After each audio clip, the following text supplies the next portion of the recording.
It started subtly, as these things often do. A double take in the bustling lobby of Sterling Solutions, a flicker of familiarity in a face across the street during my lunch break. Huh, I'd mumble, shaking my head. Looks a bit like me. But the city was sprawling, coincidences happened. I was Mark, a mid-level marketing analyst, comfortable in my routine, if a little uninspired. The first real jolt came during the quarterly town hall. Mr. Henderson, our perpetually stressed CEO, was giving his usual spiel about synergy and Q4 targets. Then, he paused, smiled, a rare and unsettling event, and said, "And I want to give a special shout out to Mark for that outstanding initiative on the Clarkson account. Brilliant work, son. Really turned things around." A smattering of applause. I froze, my lukewarm coffee halfway to my lips. The Clarkson account? I hadn't touched it. That was Sarah's project. I glanced at Sarah. She looked as bewildered as I felt. Before I could speak, Henderson moved on. Later, I tried to catch his eye, to correct him, but he was always whisked away. "Dude, congrats on the Clarkson thing," my colleague, Dave, said, slapping my back. "Didn't know you had it in you." Thanks," I stammered. The next day, a company-wide email. Subject: "Kudos to Mark Jennings." Asterisk detailed. My supposed masterstroke with Clarkson, sprinkled with words like innovative, proactive, and exemplary. My photo, a slightly smilier, more confident version of me I didn't remember taking, was attached. "This is insane," I muttered, scrolling through it. "This isn't me." It was then that I first saw him properly. He was at the water cooler, chatting animatedly with Linda from accounting. He wore a suit almost identical to mine, but it fit him better, sharper. His hair was perfectly coiffed, not the slightly rumpled mess I usually sported. And his laugh, it was mine, but clearer, more engaging. He turned, and our eyes met. For a horrifying second, it was like looking into a polished, slightly distorted mirror. A predatory gleam flickered in his eyes before he offered a disarmingly charming smile. "Morning," he said, his voice a smoother, more confident version of my own. My blood ran cold. Who are you?" Linda giggled.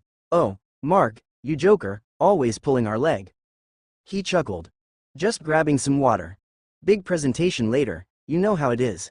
He winked, a gesture I'd never managed without looking like I had a facial tic, and walked away, Linda still tittering. The confusion was a virus, spreading through the office. People would greet me with, "Hey, Mark, great job on the Henderson pitch," when I knew for a fact he had delivered it, flawlessly, while I'd been inexplicably locked out of the conference room, my keycard suddenly deactivated. Or, "Mark, loved your ideas in the budget meeting," when I'd been stuck in a soul-crushing HR seminar on synergistic communication. My own work started to suffer. How could I concentrate when I was constantly looking over my shoulder, wondering where he was, what he was doing? My reports were late, my contributions in meetings hesitant. I was becoming a ghost in my own life, while this other Mark thrived. I had to go to our Brenda from HR was a woman whose smile never quite reached her eyes.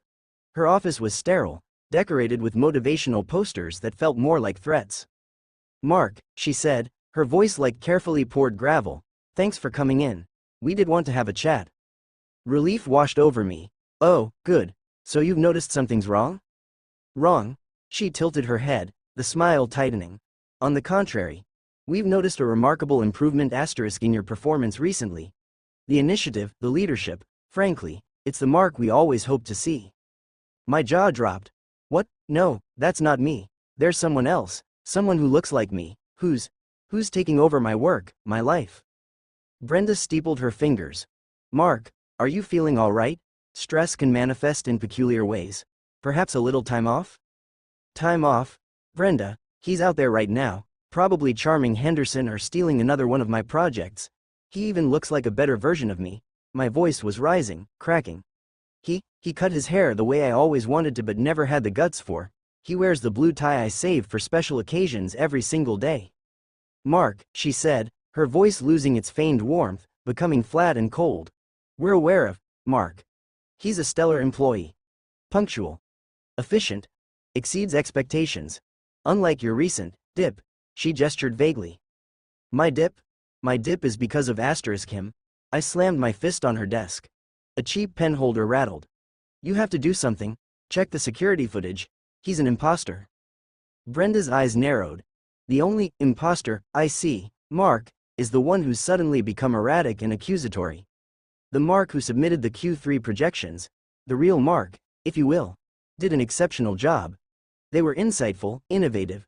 She slid a printed report across the desk.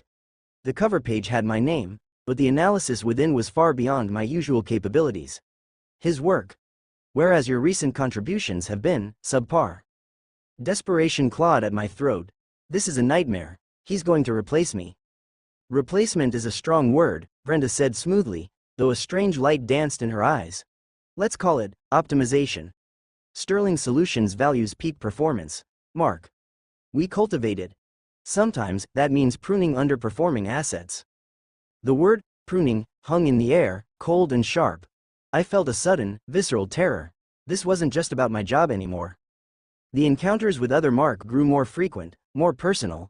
I'd find notes on my desk in his perfect, confident handwriting. Don't forget your 2 p.m. with Henderson. He's expecting the revised projections. Don't disappoint. Or more chillingly, Sarah seemed quite taken with my presentation style today. Perhaps you should take notes. One evening, I came home to find my apartment door slightly ajar. My heart hammered against my ribs. I pushed it open slowly. Everything seemed normal, until I walked into the bedroom. He was there, standing in front of my mirror, shirtless. His back was to me, but I could see his reflection. He was more toned, leaner. And then I saw it. Across his shoulder blades, where my skin was bare, were 2 faint, puckered scars, like old, deep gashes that had healed imperfectly, almost like something had been brutally severed. He turned, slowly. His eyes in the reflection were cold, ancient. Looking for something? He asked, his voice a low growl that vibrated in my chest. What are you? I whispered, my voice trembling. He smiled then, a ghastly, knowing expression. I'm you. The you that isn't afraid. The you that takes what he wants. The you that everyone prefers. He gestured around my small, cluttered apartment. Though, I will be upgrading soon. This place is a bit underwhelming, don't you think? My life is about to get a serious upgrade, he finished. He took a step towards me. For the first time, I noticed something else.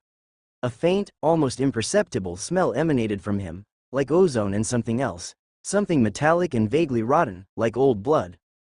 You're not human, I choked out. His smile widened, and it was the most terrifying thing I had ever seen. Define human, Mark. Is it being mediocre? Fearful? Replaceable? He took another step. Or is it achieving potential? Dominating? Surviving?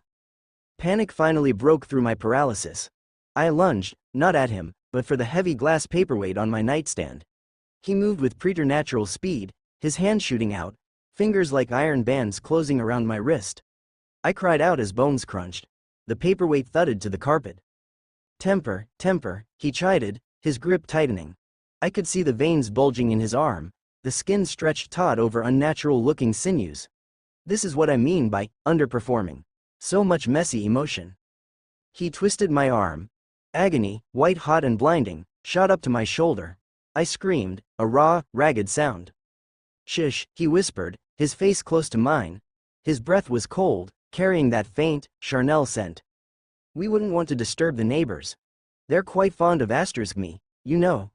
I helped Mrs. Henderson with her groceries yesterday. She said I was such a polite young man. He shoved me, hard. I stumbled back, crashing into the wall. My broken wrist throbbed, sending waves of nausea through me. You see, Mark, he said, calmly buttoning up a crisp, clean shirt. My shirt. The system prefers efficiency. It prefers the better model. And I am so much better. He picked up my discarded tie, the blue one, and expertly knotted it. HR understands this. Mr. Henderson understands this. Soon, everyone will. I saw my reflection in the mirror behind him, a pale, sweating, broken figure. And standing before it, his image, strong, confident, a terrifying parody. The next day at work, no one met my eyes, or rather, they looked through me. When I tried to speak to Dave, he just frowned in confusion and said, "Sorry, do I know you?" before greeting other Mark, who was walking by, with a hearty, "Morning, Mark." Killer job on the new slogan. My keycard didn't work. My computer login failed. I went to Brenda's office, she wasn't there. A new HR representative I'd never seen before, with eyes as empty and polished as riverstones, looked up. "Can I help you?" she asked, her voice devoid of inflection. I'm Mark Jennings, I said, my voice hoarse. I need to speak to Brenda. She consulted her screen. We have a Mark Jennings in the system. Top performer. Just got a promotion, actually. But you're not him. Her lips curved into a slight, chilling smile. There must be some mistake. I looked at my hands. My good hand, trembling. The other, swollen and useless, was already starting to purple. The faint, rotten metallic smell I'd noticed on *him now seemed to cling to my own skin. I stumbled out of the HR department, out of Sterling Solutions. The city felt alien, the faces in the crowd hostile and unfamiliar. I caught my reflection in a darkened shop window. My eyes were wild, my hair matted with sweat. I looked, unhinged. And then I saw him, across the street. My face, smiling, talking on my phone.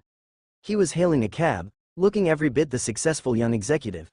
He glanced up, saw me. He didn't wave. He just smiled, that terrible, knowing smile.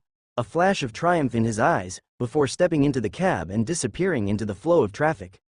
I started to laugh, a dry, rasping sound that tore at my throat. It bubbled up, mixed with sobs. I was the glitch, the error, the draft version that had been discarded. He was the final product. And HR, the meticulous, indifferent system, had simply facilitated the upgrade. I saw a discarded newspaper in a bin. The headline was about a series of grisly, unsolved murders in the city, the victims found dismembered, almost pruned. The faint smell of ozone and old blood seemed stronger now, even in the open air. I clutched my broken wrist, the pain a dull, grounding throb in the swirling chaos of my mind. I was nothing. I was no one. He had my life, my job, my face. What was left for me? A sliver of something cold and sharp, like a shard of ice, pierced through the despair. An idea. A terrible, bloody idea. If I couldn't have my life back, maybe I could still leave my mark. A mark he couldn't erase. A mark written in blood and bone. I looked down at my ruined hand, then back in the direction his cab had gone. The system wanted efficiency. It wanted the better model. Perhaps, I thought, a flicker of his terrible, predatory smile touching my own lips, it was time for a hostile takeover. My own kind of pruning. And I knew just where his new, upgraded life would be most vulnerable. After all, I knew his routine. I knew my routine. The laughter turned into a choked gurgle. The gore wouldn't just be his. It would be mine. It would be *ours.